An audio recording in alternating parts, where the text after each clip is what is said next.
Right now it is about 10 or so minutes before 9 o'clock. And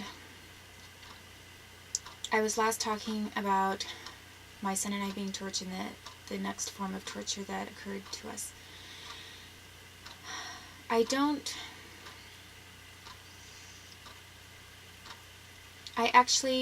do know that we had all the same symptoms that we later had in East Wenatchee. However, I don't have specific memories of my feet curling and contorting in such a way while we were at Methow. I definitely remember how my son's muscles were moving under his skin, and you could see it. I didn't even have to touch him. If I didn't even touch my son, if I touched him, you could feel it. But if I didn't touch him and I just looked at his skin, you could see muscles contracting and moving rapidly throughout his body, especially legs, but it seemed for him to be almost his entire body.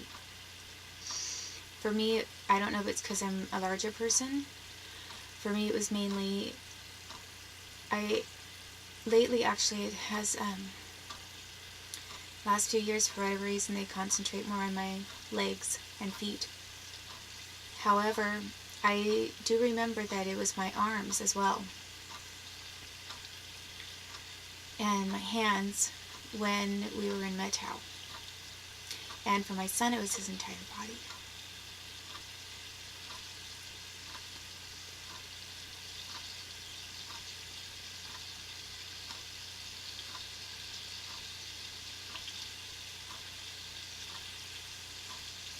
So,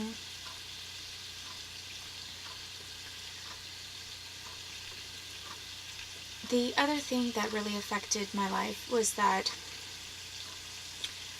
my attorney, and this was a little bit, this is somewhere in between the point of being thrown into jail on a false charge, the one of assaulting my grandmother supposedly, and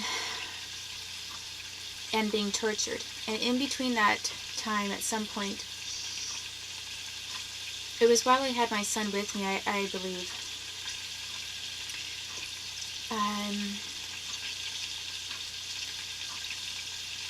I believe that I was already pregnant, and it was known that I was pregnant. My attorney, and possibly even after my son was born, but especially while I was pregnant, too, I do remember that my attorney said that he wasn't going to help me on my personal injury case anymore against farmers. And I think that the statutes were very close to running out, but there was some other way where it would have been possible to still get the money somehow. It would have been very easy to demonstrate that I had been in the hospital or for medical reasons couldn't attend the hearing, and so we could ask for an exception for medical reasons.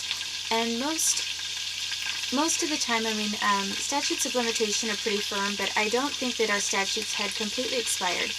And in a case of severe medical problem with something like insurance, mediation, that kind of thing, sometimes they will listen to something like that, and you can ask for that. You can appeal it even. You can even appeal certain situations or whatever. All I remember is that there was still a chance for me. It was very close to the deadline, but there was still a chance for me to do something, and then my attorney said he didn't really want to deal with it anymore. And when he had already signed a contract with me and agreed by contract to represent me. So he backed out of representing me, and then he refused to give me my file. And I asked him to please at least give me my case file if he was going to back out. And he refused to do so. And then he wanted to charge me $400 to pick up, and fees to pick up my case file, which is really strange because he actually broke his contract to begin with, and I wasn't the one to break the contract. So he broke the contract that he had signed with me giving me pretty much no time to find another lawyer in his place. And then he refused to send me my file, my case file. And then the next thing that I find out is that he's wanting to charge me $400 to get my case file. And he was saying it's for quote-unquote fees and costs. I'm not sure why that didn't really... I mean, I know at the time I thought about it, but I had so many things that were being thrown my way. I didn't address it or deal with it then. And then over time, of course, I forgot what the real issues were. A little bit, you know, I forgot for a while, and sometimes you remember later. And I think I was even asking Roger Harris, who's Mormon, by the way. I think I was asking him for my case file as recently as maybe in this last year that I've been back in Oregon. And he responded by saying that I owed him money of like $400 to get that. And now that I am suddenly remembering that it was his choice to break the legal contract, I realize I probably have a recourse through the Oregon State Bar, which, you know, doesn't sound so exciting, to be honest, to at least have my case file turned over to me without forcing me to pay, because most likely his law firm should be assuming those costs when they broke a contract and could actually be sued over that. It's actually a form of misconduct as well. So I never wanted to do anything really bad against him or against anyone else at that firm, because I really thought all Mormons were nice people. I mean, to me, until I realized a few Mormons had done some really bad things to me, or were in business with people who were doing bad things to me, and so therefore, since they were in business with these individuals, it could have affected their business if they didn't go along with some individuals. To me, Mormons were like the Munchkin people in The Wizard of Oz. I mean, they were like these nice, clean-cut, non-smoking, non-drinking, honest, probably. They were the Munchkin people. I mean, you want somebody who has good values? How about, you know, Catholics have some good values, but they, you know, you've got your good Catholic, bad Catholic kind of image thing going there. Protestants, you've got your good Protestants, your bad Protestants, like your kind of Bible Belt,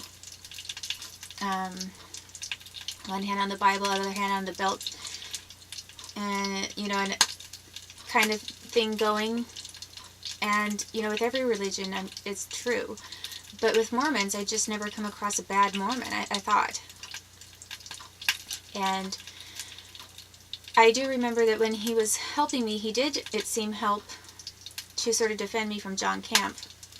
At the time, he said, you know, don't insult me or something like that, or try to cross the line in a certain way.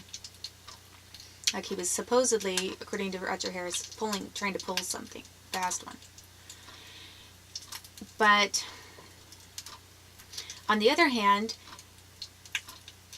you know, I really question some things that have happened with some of the Mormons. And again, I do not blame all Mormons, because I've met some really nice Mormons, and I've actually met Mormons that I think have suffered and I think have been retaliated against and punished for attempts to do something good. And so I could never just say that, you know, but I do think that Roger Harris needs to probably, now that I'm remembering this, he needs to be returning my file to me, and without charging me, and I probably have to follow this up somehow. But the fact that he withdrew from that case and wasn't even going to help with anything like that, that also sort of sealed my fate in not getting that money, and then having this child, and then all of a sudden next I have a Mormon person who wants to take my child from me.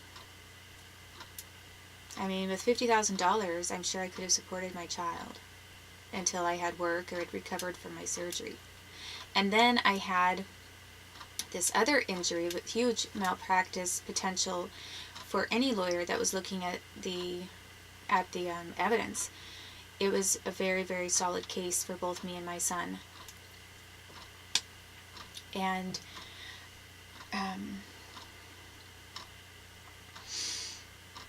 basically I was being told to leave the state of Washington. So I, had turned that down, and I was punished for turning it down, and I was told to, but I was still hoping, I still had my plan. I was still hoping I will start a daycare. I was going to do a really good job for a couple other kids besides my own. And I was excited at the idea. I wanted to make it kind of educational, really fun, and I had all this experience and everything to offer, and it'd be a way to earn some money and keep my son at home with me and be able to help him with his development as well. And